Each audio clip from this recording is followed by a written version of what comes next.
Taco Bell is testing a new item featuring a special kind of hot sauce. The fast food chain is teaming up with Truff, a luxury hot sauce brand that uses truffle oil in their ingredients. Together they have created a special edition of nacho fries and a loaded burrito. As of now, the items are only available in one California location with the hope of expanding it across the country. Now, I don't know if you got anything out of that, Bronson, but all I got was I'm hungry now. Yes, that did look pretty good. But now, back in college, Taco Bell was like my go-to place when I didn't have groceries or I was studying or something. So I guess I kind of burnt myself out on it. I understand that. I worked at a Buffalo Wild Wings. No hate on them. I'm just the same. It's like I basically had that every day. So well, you got to do what you got to do. I tell you now, sometimes I do get I do want a chalupa sometimes. So to get that and that hot sauce, it's pretty good. Anyway, Our producer said, give in to your cravings. I agree with her. Well, we will have much more news and weather coming up and what you can expect in terms of weather around your lunchtime. That's next.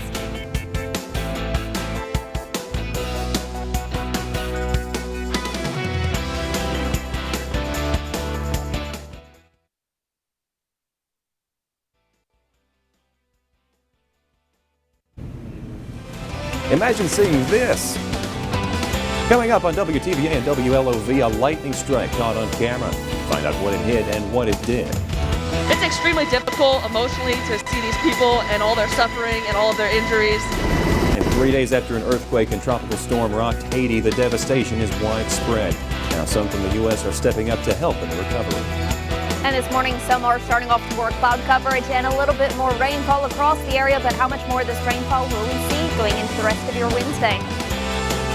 And it is the first day of school for students at Mississippi State University, and leaders are taking measures to protect students and staff. We're taking you to Starkville in a live report to find out what all students and staff will have to do during the start of the semester. Plus, you're choosing to be kind and you're choosing to help save another child's life. The fight against childhood cancer is raging on for some families. Find out how you can pitch in to help. Live, local, late breaking. This is WTVA 9 News. Good morning. Thank you for joining us for WTVA on WLOV. I'm Bronson Woodruff. And I'm Daniela Oropeza. Today is Hump Day. It is Wednesday, August 18th. And at the top of the 8 o'clock hour, here's a live look out of our high-definition Tupelo Tower Cam. A lot of cloud coverage out the door this morning. But Chelsea, still a lot of sunshine. But just how long will this sunshine stick around? Well, through the morning time, we will see a mix of the cloud coverage and those clear skies. And right now, kind of soak in those dry conditions while they last, because we do see more rainfall in the forecast later today. Right now, we will continue to see mostly cloudy skies for those northern counties and a little bit of rainfall close to that Tennessee state line. But a lot more of the cloud coverage and a lot more of that rainfall pushed back out to the west into Arkansas, Louisiana, and even out into Texas. That continues to track closer to our area as we are heading over the next several days. But right now here in Tupelo, you can see a lot more of those cloudier skies, but also a few of those blue slots in there for your sky. We are going to be seeing temperatures right now 79 degrees. So with that sunshine that we are seeing already starting to warm us up. And for some of us, we are still warming up 76 degrees in Columbus, already at 81 degrees out towards Greenwood. And as we are heading throughout the rest of the area in Mabin, seeing a lot more sunshine this morning. We have seen a lot of sunshine through the area for the southern counties in our region, but temperatures going into the afternoon, we will see a little bit warmer into those upper 80s by 3 o'clock, but we do see a few more rain chances in store going into the afternoon and evening. Students at Mississippi State University are making their way back to the classrooms today. WTVA's Alexis Jones is joining us live from Starkville to tell us about these students making their way back to the classrooms today. Alexis, what safety guidelines? Daniela and Bronson, students must remember to bring masks with them today if they want to get inside of any building or classroom this morning. School leaders announced earlier in the month that the mask mandate is back, which means that all students, staff members, and faculty members must wear masks in all buildings. MSU staff will monitor the impact of the virus over the next few weeks of school. If coronavirus cases go down, leaders will consider making masks optional again. Although masks are required, classroom sizes will go back to normal today. Live in Starkville, Alexis Jones, WTVA 9 News. Right now, a disaster medical assistance team is in Tupelo. The federal government sent this group to help care for the surge of coronavirus patients at the North Mississippi Medical Center. Take a look at these pictures from the North Mississippi Medical Center. The 33-member team includes physicians, nurse practitioners, physician assistants, nurses, paramedics, respiratory therapists, and pharmacists. The team can treat up to 24 patients at a time in an inpatient unit or an NMMC's emergency department. The hospital is currently dealing with a backlog of admitted patients waiting on a hospital bed to become available. The hospital has both regular and ICU rooms available, but like many other hospitals, it does not have enough personnel to staff them. This team will be with the hospital for the next 2 weeks. So that is the situation in Tupelo, and over in Alabama, it's not too different. There are no ICU beds. In fact, a hospital association there says the number is negative. That's because people who need ICU beds can't get into the intensive care unit. Sophia Borelli checked in on Marshall Medical Centers in Huntsville. Losing within a week 3 patients under the age of 40, just very heartbreaking. Of course, I'm going to get emotional talking about this, which I think a lot of people would understand.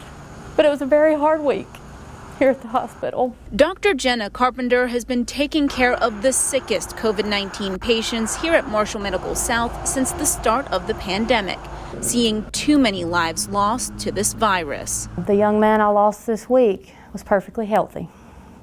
He wasn't overweight. He did not have any known medical issues. And that was a tragedy. She said the worst phone call to make is a FaceTime call with a family member before a patient is put on a ventilator. In our heart, we know this is going to be the last time these folks talk to their families. I have had people reach out to me on Facebook and said, you know, FaceTime was the last time I saw my dad or my loved one before getting put on the ventilator. And that's the message I want folks to hear, is what we're dealing with now is completely different than December and January. Once you get them on the ventilator, I put my hand on their chest and I've literally just cried.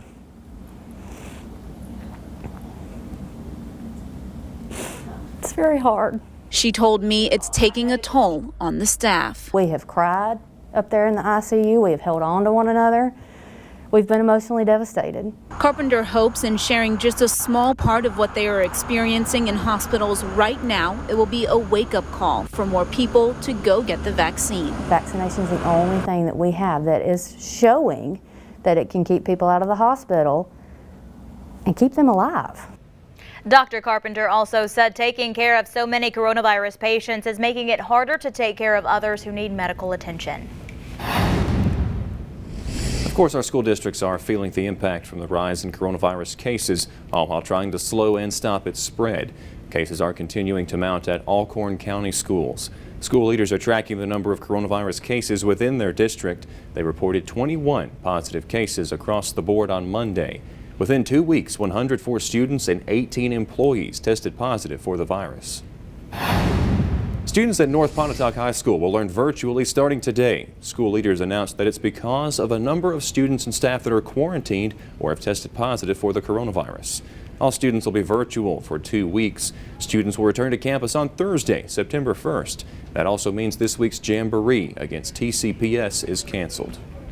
Meanwhile, students and staff in the Lamar County, Alabama School District will go back to the classroom today for their first day of school. And there are guidelines in place to keep everyone safe.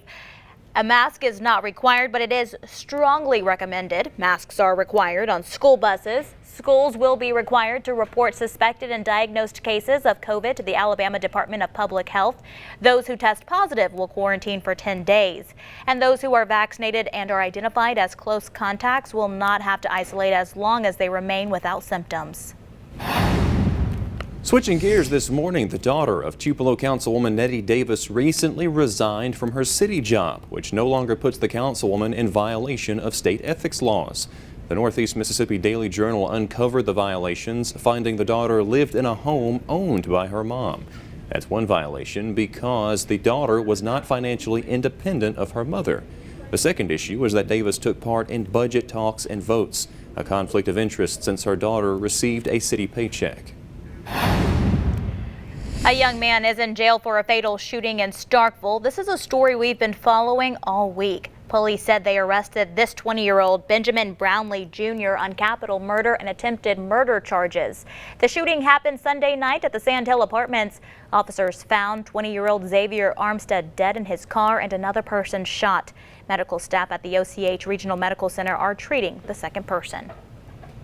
Meanwhile, a man faces charges in connection to a December shooting in Columbus. Columbus police arrested 40-year-old Terry Brooks and charged him with accessory after the fact of first-degree murder. Investigators also charged him with cocaine possession and weapon possession. The shooting happened December 30th. Frank Edwards died from the shooting. No other arrests have been made. New this morning, the Lee County Sheriff's Department needs your help finding a man wanted for failing to register as a sex offender. Deputies are looking for this man, Corey Williams, for touching a child or physically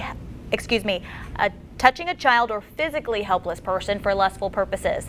The Mississippi Department of Corrections put him on probation. He disabled his electronic monitor, so deputies can't find him. If you know where he is, you can contact the Lee County Sheriff's Department dispatch at the number you see here on your screen. Coming up, Starkville city leaders are wanting to spruce up the city, and they want to share with you. They want to start, with this new improvement project. You want to know what they have planning for the city's future. Plus, police officers in one city want you to know that more patrol cars will be out on the roads. Find out why and what they'll be looking for. And this morning in Maven, we are seeing a lot more sunshine, but more clouds further to the north. Could we be seeing any more of that cloud coverage moving in and bringing us any rainfall? Stay tuned.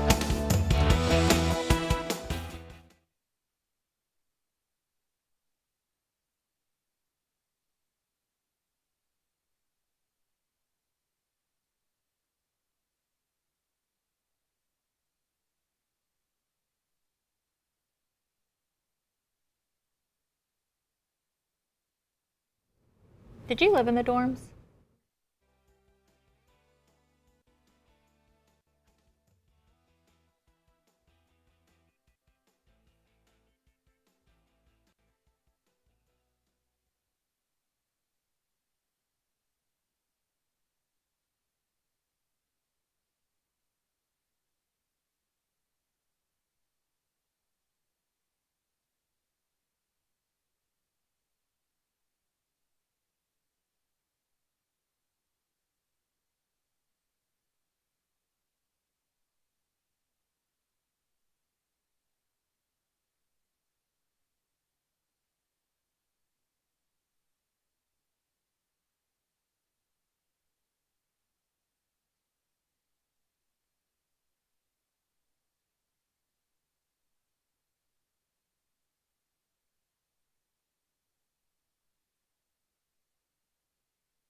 Good morning, everyone. The time is now 8:12. You're getting a live look in Oxford this morning. Traffic picking up, at least in this part of our viewing area. And Chelsea, it seems like we're seeing less sunshine than we have in the last couple of hours and more cloud coverage.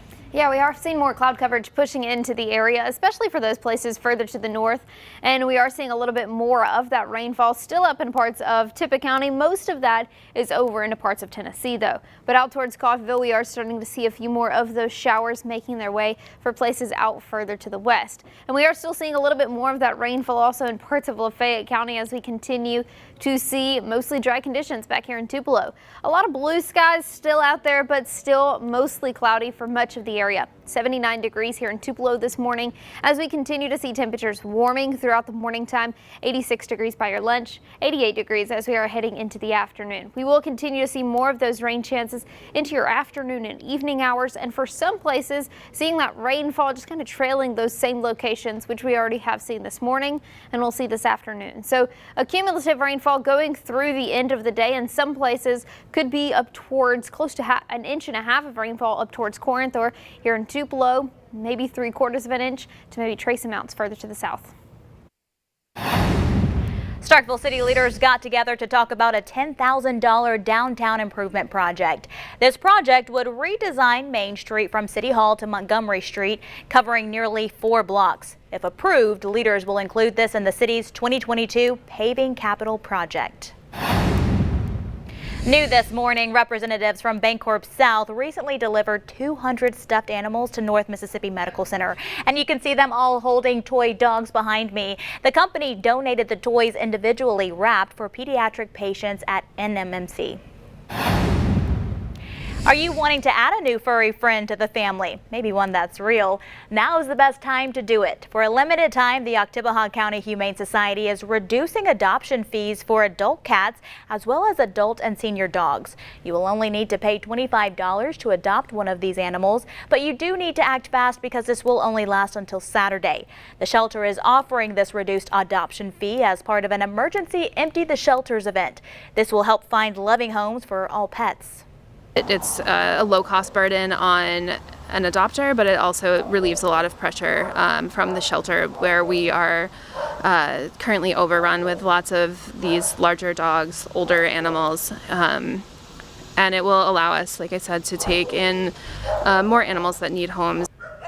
Again, the Empty the Shelters event will end this Saturday, August 21st.